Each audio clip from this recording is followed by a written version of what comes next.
Hi, Recap Corner here. Today, our film is The Transporter Refueled.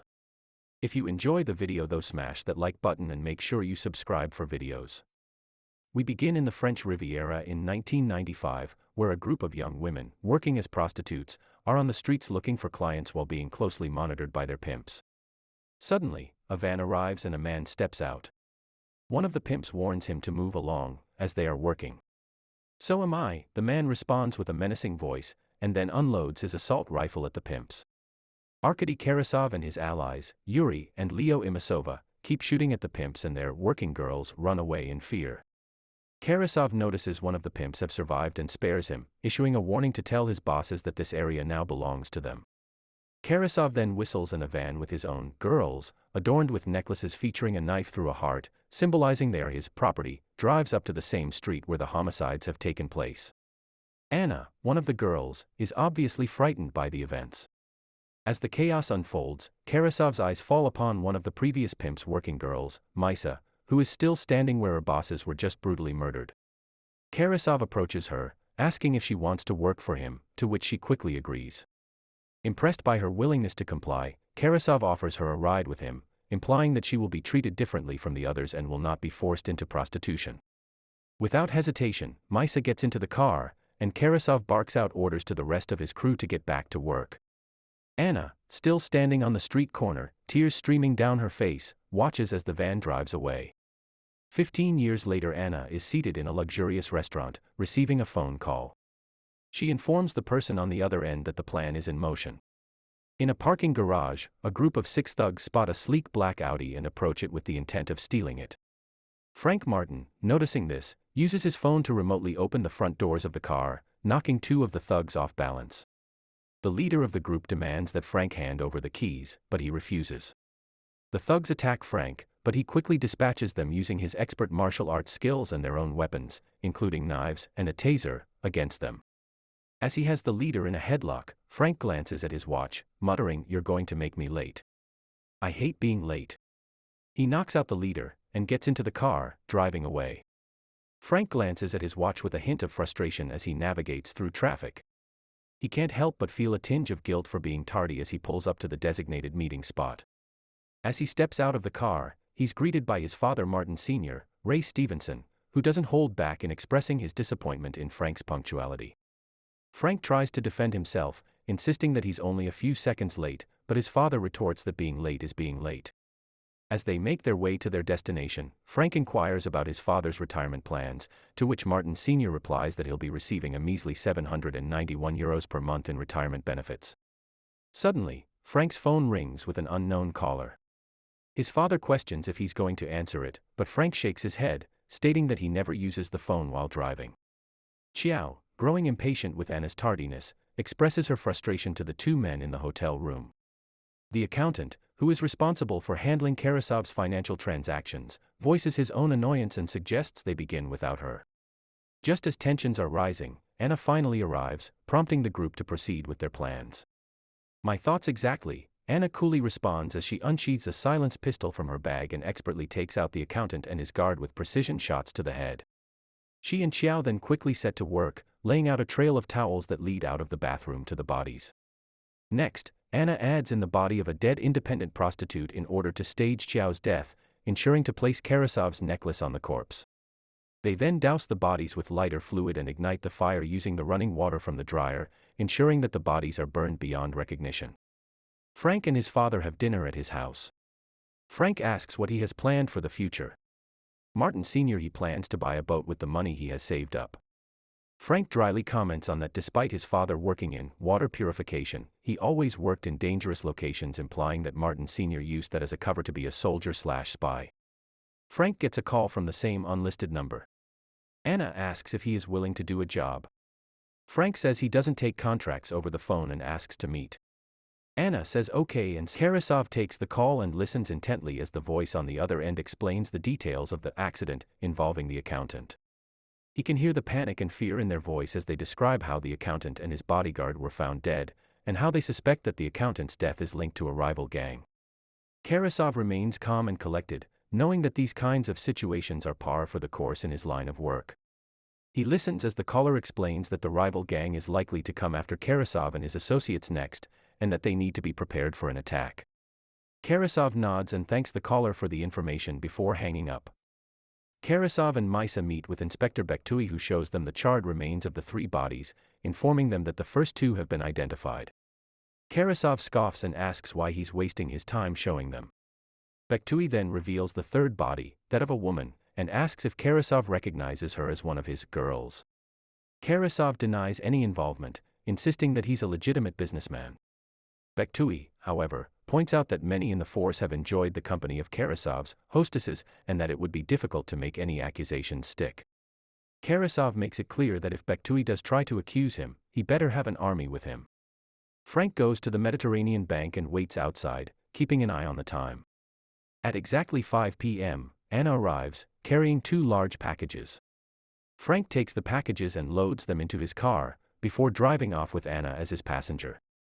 Martin Sr. returns home, excited to share his bottle of wine with Frank, but he is nowhere to be found. He is already on the road, en route to his destination with his mysterious packages and passenger. Frank is at a local mechanic shop, making preparations on his car. He contacts his father and informs him that he will not be able to make it to dinner due to unexpected developments. Martin Sr. sees a woman struggling to change a flat tire and offers to assist her. As he is distracted, she pulls out a stun gun and knocks him unconscious, placing him in the trunk of her car. The woman, Gina, is revealed to be a co-conspirator in Anna's plan. Frank waits outside the Mediterranean bank at 5 p.m., as per the agreement. Suddenly, Anna appears in disguise, wearing a blue dress and a blonde wig. Frank asks her where the 2 packages are, and she tells him they will be there in a minute. As Frank counts down the seconds, 2 other women, Maria and Xiao, also in disguise, get into the car with them. Frank is confused and asks what is happening, but Anna explains that Maria and Xiao are the packages she mentioned, and they weigh exactly what she said they would. Frank wants to leave, thinking that Anna is changing the deal, but Maria pulls out a gun and points it at him. Frank is unfazed, stating that it's not the first time a gun has been pointed at him, but Maria replies that it will be the first time someone fires it. Anna shows Frank a cell phone video of his father, who has been kidnapped, to ensure his cooperation. With no other choice, Frank revs the engine and drives away from the bank with the police in pursuit. Despite the numerous police cars and motorcycle officers chasing him, Frank manages to evade them all by using precise turns and movements, putting most of them out of commission through car crashes. He takes the 3 of them to a parking garage where they switch cars. Anna questions why they are leaving evidence behind, but Frank tells her they are not and pushes a button, blowing up the car and destroying any trace of their presence in it. Karasov sits in the bank manager's office, watching the footage of Anna and her partners robbing the safety deposit box of Karasov's accountant. The box only held jewels, cash and a small black book ledger. Karasov swears to find out who is behind this and make them pay for their actions. He turns to Maisa and asks her to conduct an investigation among their girls, to see if anyone has gone missing and if this was an inside job. Frank reluctantly agrees to continue working with Anna and her team, knowing that his father's life is in their hands. He is filled with a mix of anger and frustration as they reveal the next step of their plan, knowing that he has no other choice but to go along with it in order to save his father's life. As they lay out the details, Frank can't help but feel trapped, knowing that any move he makes could mean the difference between his father living or dying. Karasov is furious as he realizes that 3 of his most trusted girls have betrayed him and are responsible for the break-in at the bank and the death of his accountant. He orders Maisa to find them and bring them to him, dead or alive. He is determined to make them pay for their treachery and restore his reputation as a powerful and feared figure in the criminal underworld. As he storms out of the room, his mind is set on one thing: revenge. Frank is furious as he confronts Anna about her true intentions, accusing her of using him and his father as pawns in her own vendetta against Karasov. Anna doesn't deny it, and instead confirms that Karasov ruined their lives, and that they will not stop until he is brought to justice. Frank, desperate to save his father, reluctantly agrees to continue helping them, but makes it clear that he will not hesitate to turn on them if things go south. Frank is furious as he confronts Anna about her true intentions, accusing her of using him and his father as pawns in her own vendetta against Karasov. Anna doesn't deny it, and instead confirms that Karasov ruined their lives, and that they will not stop until he is brought to justice. Frank, desperate to save his father, reluctantly agrees to continue helping them, but makes it clear that he will not hesitate to turn on them if things go south. Frank and Anna sneak into the hospital undetected, using the stolen gas tank as a cover for their true intentions. Once inside, Frank pretends to be a doctor, using his disguise to gain access to the restricted areas of the hospital. Meanwhile, Anna, disguised as a patient, is wheeled through the halls in a wheelchair, unnoticed by the staff. Together, they navigate through the hospital, searching for the specific room they need to find. Frank uses his knowledge of medicine to blend in, while Anna keeps watch for any potential threats. They work quickly and efficiently, their plan coming together as they successfully obtain the item they came for, before making their escape. Meanwhile, at the safe house, Martin Sr. sits down with Gina to watch a soccer game on TV, sipping vodka and chatting about her home country. As they talk, a spark of attraction begins to grow between them. Just as they lean in for a kiss, they are interrupted by Qiao, who announces that they have obtained the gas they need, and that it's time to move on to the next phase of their plan. Maria approaches a group of shady-looking men and inquires if they are fluent in English and willing to earn a quick 1,000 euros each. Without hesitation, the men eagerly nod and follow her lead. Yuri is impatiently waiting for clearance to take off on his personal plane. He is growing increasingly agitated and instructs his guard to have the pilot prepare for takeoff as soon as they are given permission to depart. He is determined to leave and will not let any delays hold him back. The man, surprised and terrified, does as he's told. Maria then reveals that she is not there for a one-night stand, but rather to use his room for a specific purpose. She explains that she and her associates need to use the room as a base of operations for a high-stakes job they are planning, and that the man will be well compensated for his cooperation. The man, now realizing the gravity of the situation, reluctantly agrees to help Maria and her team. As they begin to set up the room for their heist, the man can't help but wonder what kind of dangerous and illegal activities he has become a part of. Frank navigates through the back alleys of the city, approaching the club that Imasova owns from the rear. Anna, Maria, and Qiao are already in position, dressed in disguise to avoid being recognized. Frank parks his car discreetly and tells the women that he will be replacing the tank they had stolen from the hospital, and that they should meet back at the car after their mission is complete. As they wait for Frank's return, the women blend in with the crowd, dancing and mingling to avoid suspicion. Frank successfully swaps out a tank in the fog machine system with the gas and informs Anna via text message. Anna and her companions quickly put on gas masks they had previously hidden in the bathroom. As Frank is caught tampering with the tanks, he is forced to subdue a club employee. Accidentally locking himself and the employee in a break room, Frank encounters 3 suspicious men who are skeptical of his explanation of the unconscious employee's ailment. Frank realizes that a peaceful resolution is unlikely and prepares to defend himself as the men stand and approach him. Anna, Maria, and Qiao, now with the use of Imasova's fingerprints, gain access to his office and use a scanner to copy his fingerprints. They then use the ledger they obtained to find the correct code and log into his bank accounts. With this, they are able to access his financial information and assets. Frank is still in the break room, engaged in a fierce battle with the men. A 4th man joins the fight, but Frank is able to use a vacuum cord to immobilize some of them. Trapped in a narrow hallway, Frank utilizes the shelving units to strike and incapacitate the men. As he makes his way back into the main room, Frank continues to fight the remaining 4 men using pipes, successfully knocking them all out. In Imasova's office, Anna transfers 100 million of his money into her account. Afterward, the 3 head back to the car, but Frank is nowhere in sight. Anna calls him and finds out he's still struggling with the goons. Frank quickly ties a vacuum cord around the leg of one man, suspending him from the rafters. He then holds the second man in place by looping the other end of the cord around his neck. He takes the key and leaves, sternly advising that they should have just given it to him in the first place. Frank finally joins Anna, Maria, and Qiao at the car, only to be confronted by 4 more men who have arrived to stop them from escaping. He quickly gets into the car, opens the sunroof, and puts the car in neutral. He instructs the 3 to not touch anything until he returns. Frank then steps out of the car and systematically defeats each man who tries to stop them. Despite this, Maria and Qiao become increasingly anxious about the car still moving towards a locked gate and want to intervene. However, Anna reminds them to trust Frank and wait for him to return. Eventually, Frank successfully knocks out the last man, climbs back into the car through the sunroof, and accelerates through the locked gate, making their escape. As Frank rushes to his father's house for dinner, he expresses his concern about being late. Martin Sr. is known to get upset when Frank is tardy. The next day, Yuri is preparing to take off in his plane, but is surprised to find that his regular pilot and stewardess have been replaced by Martin Sr. and Gina. Despite initial confusion, Martin Sr. explains that the previous pilot fell ill with food poisoning. He convinces Yuri that everything is fine, and Yuri agrees to let him take off. However, while pouring champagne for Yuri, Gina slips a sedative into the drink, rendering him unconscious. As she joins Yuri in the cockpit, she tells the guard to retire to the back room, and the plane takes off with an unknowing and incapacitated Yuri on board. Gina incapacitates Yuri by administering a drug in his champagne.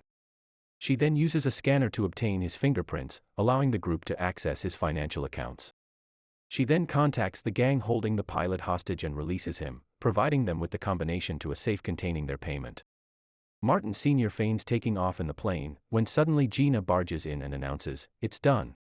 The co-pilot notices something is awry and is promptly knocked out by Martin Sr. The plane accelerates unexpectedly, catching the control tower off guard and unable to get in contact.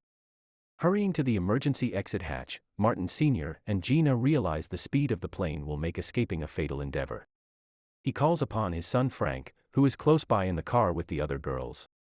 As police units and Yuri's guard close in, the hatch is timed perfectly with Frank's car, allowing Martin Sr. and Gina to jump to safety.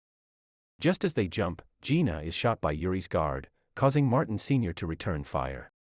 The six of them manage to escape the two cop cars in pursuit. Frank devises a plan to escape the pursuing authorities by using a ramp meant for passengers.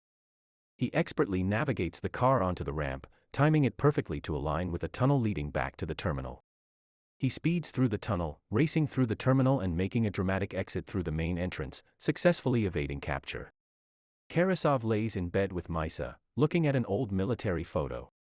Suddenly, he notices Frank in the photo and realizes they served together. He receives a text from Imasova, informing him that he has been robbed. Frank and the others help carry Gina back to the safe house where Martin Sr. patches her up. Despite the group's deception, Frank can see how important it is to help Gina and stays to help with her recovery. Once Gina is healthy again, the five part ways, with Frank and his father vowing to find the antidote and the rest of the group heading out on their own mission. Karasov meets with Imasova at the nightclub, where Imasova informs him of the gas attack and theft of his money. Karasov examines the security footage and recognizes Frank's involvement in the crime. Imasova accuses Karasov of betrayal, but Karasov denies it and requests 6 hours to track down those responsible. At the safe house, Frank observes his father and Gina and Xiao having a good time. He then retreats to another room and submerges his aching hands in cold water to ease the suffering. Anna enters and apologizes for the trouble she has caused him and his father. She pulls off her clothes and they kiss passionately before making love. Anna tells him in bed later that she will finish what she started, no matter what. Anna tells Frank that she was 12 when she was forced into prostitution. Anna explains that she grew up in a poor town with few opportunities as Frank listens to her story, his horror growing. When she saw her mother talking to a handsome man in a nice suit, she had just returned from working at a factory. Karasov was the man. He offered Anna employment opportunities. Anna went with him after her mother assured her that it was okay. Anna didn't realize until it was too late that her own mother had sold her for $500.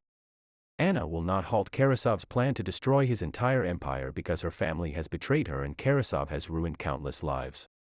"I understand how you feel," Frank says to Anna. "I've seen my fair share of darkness too." Anna nods, her expression somber.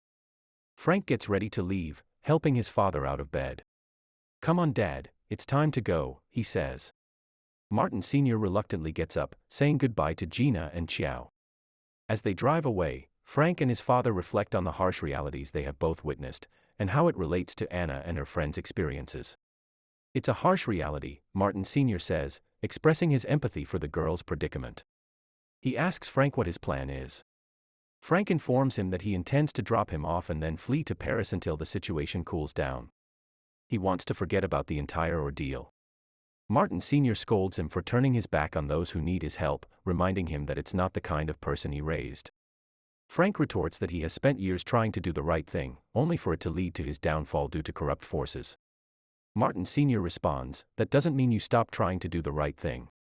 Frank drops his father off at the consulate, and Martin Sr. expresses his disappointment in his son's decision to leave and forget about the situation. Frank drives away, but soon receives a call from someone claiming to be his father. However, it is actually Karasov, who has taken Martin Sr. hostage.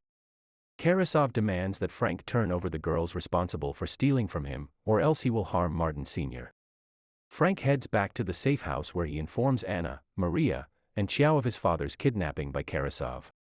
The group quickly destroys any evidence linking them to their criminal activities. Frank notices that Gina is missing, and Anna explains that she had gone back to her family as a precautionary measure in case something went wrong. Anna assures Frank that they will help him rescue his father from Karasov's grasp. Frank and the girls arrive at Karasov's location, where they are taken to his boat by speedboat. Karasov mockingly greets Frank, saying that it wasn't his fault that the rest of their squad wanted to make money on the side. Frank retorts that he joined the military to serve, not make money. He asks for his father, Martin Sr., who is brought into the room. Suddenly, Yuri and Imasova arrive with their guards, as they were suspicious of Karasov and wanted to know what happened to their money. Karasov is confused and asks why they are on his boat. They tell him that he had texted them to have a meeting. As the group confronts Karasov, it is revealed that Gina has infiltrated the boat's electrical system. She had been working undercover all along. Uniquely, Anna informs Yuri and Imasova that they were commanded by Karasov to steal the money and that his demonstration of locating them was merely a ploy to resolve loose ends. Karasov orders her to be quiet, yet his two allies and their bodyguards draw their weapons and permit her to continue talking. Karasov states he will put his firearm down and exhibit his bank accounts, in order to demonstrate his blamelessness. However, Gina outmaneuvers him and transfers the 200 million they took into his account. Seeing this, Yuri and Imasova's suspicions are confirmed. The confrontation rises and erupts into a huge gunfight that leads to Yuri, Imasova, and multiple of their guards being killed. Sadly, Maria and Xiao also perish. Without any gun, Frank is obliged to utilize a fire extinguisher to dazzle the leftover gunman so he, his father, and Anna can flee. Nevertheless, as they dash out, Karasov snatches Anna and drags her away. At the same time, Maisa realizes someone hacked the boat and descends to investigate. Gina, still in the controls, transfers all the money, a total of $320 million, back to Anna, erasing Karasov's wealth. Maisa finds her, shooting her, and attempts to log back into the system to undo the transfer, but fails. Gina, in her last moments of strength, grabs a piece of rope and strangles Maisa to death.